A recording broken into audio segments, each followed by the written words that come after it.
दोस्तों, क्या पति और पत्नी को एक साथ बैठकर भोजन करना चाहिए? क्या मनुष्य को जूठा भोजन करना चाहिए? इस विषय में भगवान श्री कृष्ण जी ने महत्वपूर्ण बातें कही है, जो प्रत्येक मनुष्य को अवश्य जान लेनी चाहिए, ताकि उसे अकाल मृत्यु, दुख, दरिद्रता का सामना न करना पड़े। दोस्तों, इस संसार के प्रत्येक प्राणी को अन्न की आवश्यकता होती है। अन्न से ही उसे ऊर्जा प्रदान होती है। हर पशु के लिए अलग अलग प्रकार के अन्न की आवश्यकता होती है। पशु भी अन्न ग्रहण करते हुए ईश्वर के नियमों का पालन करते हैं। इसी तरह मनुष्यों के लिए भी भोजन करने के कई महत्वपूर्ण नियम बनाए गए हैं। इन नियमों को पालन किया जाए तो मनुष्य को ईश्वर की कृपा प्राप्त होती है। हमारे शास्त्रों में भोजन करने का सही समय, इन विषयों में महत्वपूर्ण नियम बनाए गए हैं। दोस्तों, भगवान श्री कृष्ण ने भागवत गीता में मनुष्य को भोजन करने संबंधित बहुत ही महत्वपूर्ण उपदेश दिए हैं। यह उपदेश मनुष्य को तरक्की करने वाला, दीर्घ आयु दिलाने वाला तथा सभी प्रकार के रोगों से मुक्त करने वाला है। जिस शरीर को भगवान ने प्रदान किया है, उन्होंने ही इस शरीर को शुद्ध और स्वस्थ रखने के उपाय भी बताए हैं। जो मनुष्य भगवान श्री कृष्ण जी द्वारा बताए गए इन नियमों का पालन करता है, उसका शरीर सदैव शुद्ध, स्वच्छ और विकारों से दूर रहता है तथा सद्गति प्राप्त करने वाला बनता है। भगवान श्री कृष्ण द्वारा भगवत गीता के माध्यम से मनुष्य को भोजन के प्रकार बताए गए हैं, जो किस प्रकार के भोजन से मनुष्य की प्रवृत्ति क्रोधी, क्रूर और राक्षसी बनती है और किस प्रकार के भोजन करने से मनुष्य सदाचारी, विनम्र और दूसरों के मन पर विजय प्राप्त करने वाला बन जाता है। मनुष्य जिस प्रकार का भोजन करता है, उसी प्रकार का शरीर और विचार भी प्राप्त करता है। इसलिए धन की देवी लक्ष्मी की प्राप्ति के लिए मनुष्य को उचित भोजन सामग्री का ही चुनाव करना चाहिए। मनुष्य गरीब हो या धनवान हो, चाहे राजमहलों में रहता हो या वन में रहता हो, अपने शरीर की तृप्ति के लिए भोजन अवश्य ही करना चाहिए, परंतु इंद्रियों की लालसा में इतनी भी उन्मत्त नहीं हो जाना चाहिए कि वह तामसिक एवं राजसिक आहार का सेवन करके क्रूर तथा निष्ठुर बन जाए। तामसिक भोजन करने वाला मनुष्य अपनी मान मर्यादा, अपने संस्कार, अपने शील को भी नष्ट कर लेता है और दुष्कर्म का मार्ग पकड़ लेता है।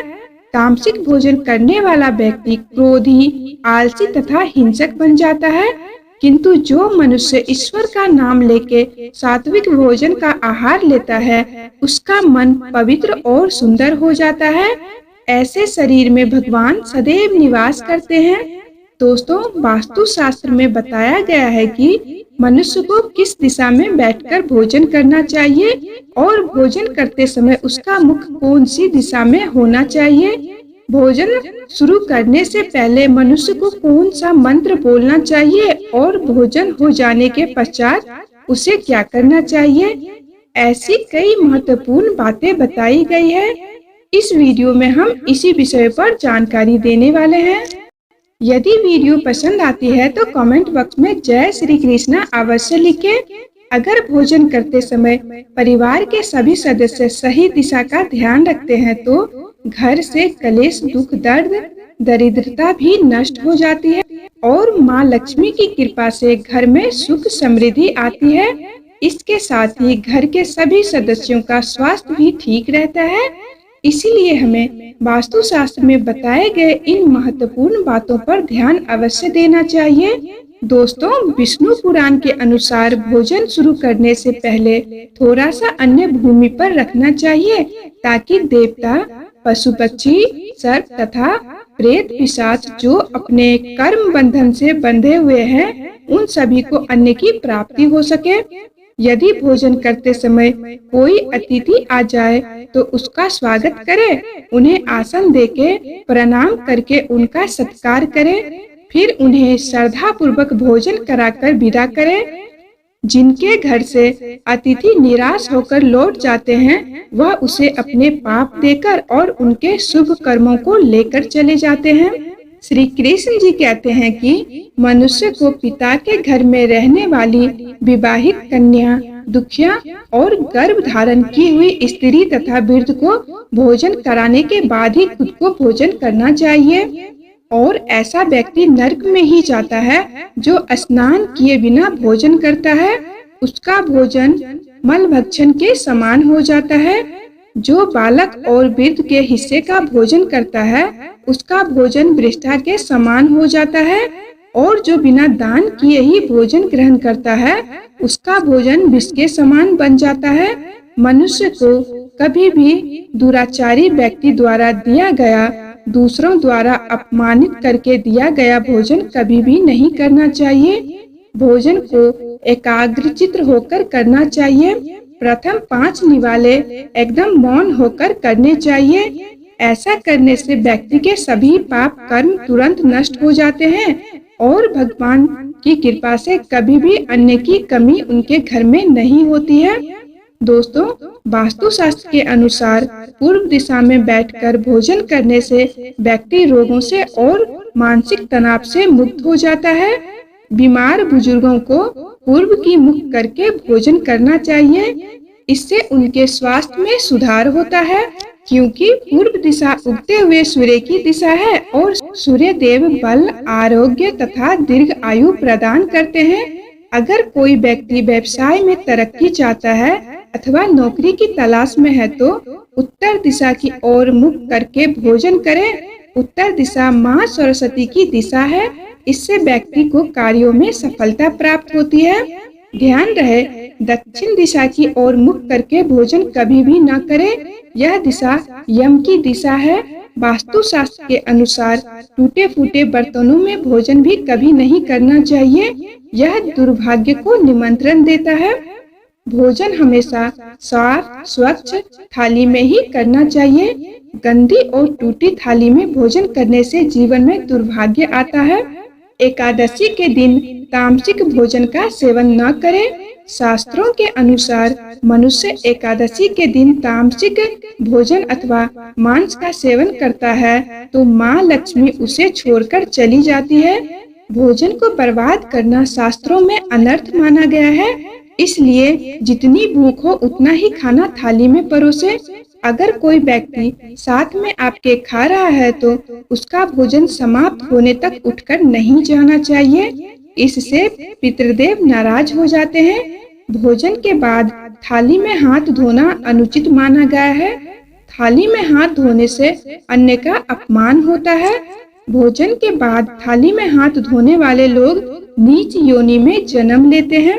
सबसे महत्वपूर्ण बात, व्यक्ति को बिस्तर पर बैठकर कभी भी भोजन नहीं करना चाहिए। ऐसा करने से व्यक्ति कई प्रकार के रोगों से ग्रसित हो जाता है। भोजन जमीन पर आसन बिछाकर बैठकर ही करना चाहिए। भोजन करते समय दिशाओं का ध्यान रखना बहुत ही आवश्यक होता है। गलत दिशा में बैठकर या गलत दिशा में मुख करके भोजन करने से व्यक्ति को उसके अनिष्ट कारक परिणाम प्राप्त होते हैं। भगवान श्री कृष्ण जी कहते हैं, जिस भोजन के ऊपर से कोई पैर रखकर चला जाए अथवा कोई व्यक्ति भोजन को लांघ कर गया हो तो ऐसे भोजन को कभी भी नहीं खाना चाहिए। ऐसा भोजन अशुद्ध हो जाता है। ऐसे भोजन को पशुओं को खिला देना चाहिए। दूसरे द्वारा लांघा गया भोजन खाने से मनुष्य की आयु कम हो जाती है और उसके शरीर में भिन्न भिन्न प्रकार के रोग उत्पन्न हो जाते हैं। गरुड़ पुराण के अनुसार यदि भोजन में बाल निकल आए तो ऐसे भोजन को ईश्वर को प्रसाद के रूप में कभी भी नहीं चढ़ाना चाहिए और न ही स्वयं खाना चाहिए। ऐसा भोजन प्रेतों को प्राप्त हो जाता है। श्री कृष्ण जी कहते हैं, मनुष्य को दूसरे के लिए परोसा गया भोजन भी कभी नहीं खाना चाहिए। जो मनुष्य दूसरों का भोजन छीनकर खाता है उससे देवी अन्नपूर्णा रुष्ट हो जाती है। भोजन सभी में बांटकर खाना चाहिए। दूसरे के हिस्से का भोजन करने से मनुष्य के पुण्य कर्म नष्ट हो जाते हैं। भोजन हमेशा पवित्र आसन पर बैठकर अपने पैरों को भूमि पर रखकर पूर्व की ओर मुख करके ही करना चाहिए। पूर्व की ओर मुख करके भोजन करने से यश की प्राप्ति होती है और उत्तर की ओर मुख करके भोजन करने से सत्य की प्राप्ति होती है। दोनों हाथ, दोनों पैर और मुख को धोकर ही भोजन करना चाहिए। भोजन के पात्र को भूमि पर रखकर भोजन करना ही सर्वश्रेष्ठ माना गया है। शास्त्रों में इस प्रकार के भोजन को उपवास के समान बताया गया है। मनुष्य को क्रोध रहित होकर भोजन करना चाहिए। क्रोध की अवस्था में भोजन करने से भोजन का अपमान होता है और कई व्याधियां उत्पन्न होती है। यदि चित्त कहीं और है तब भी भोजन नहीं करना चाहिए और गुस्से से भरे मन से भी कभी भी भोजन नहीं करना चाहिए, ये भी अशुभ होता है। ठीक मध्यरात्रि में भी भोजन करना अशुभ माना गया है। यदि पेट खराब हो तब भी भोजन नहीं करना चाहिए। गीले वस्त्र पहनकर भी भोजन करना अशुभ होता है। शास्त्रों के अनुसार स्त्री को पति के भोजन करने के बाद ही भोजन करना चाहिए। यदि पति घर से दूर हो तो पत्नी को पति का ध्यान करके ही भोजन ग्रहण करना चाहिए। इससे पति की आयु लंबी होती है और स्त्री सदा सुहागन रहती है। पति से पहले भोजन करना शास्त्रों के अनुसार अशुभ माना गया है। इससे पति की आयु कम हो जाती है। विष्णु पुराण के अनुसार पति और पत्नी को एक साथ बैठकर भोजन नहीं करना चाहिए। ऐसा करने से दोनों में कलेश और विवाद होता है। अंधेरे में बैठकर भी कभी भी भोजन नहीं करना चाहिए। तो दोस्तों, इस प्रकार से शास्त्रों में भोजन करने के नियम बताए गए हैं। आपको ये जानकारी कैसी लगी कमेंट में जरूर बताएं और कमेंट बॉक्स में जय श्री कृष्णा लिखना ना भूलें। धन्यवाद।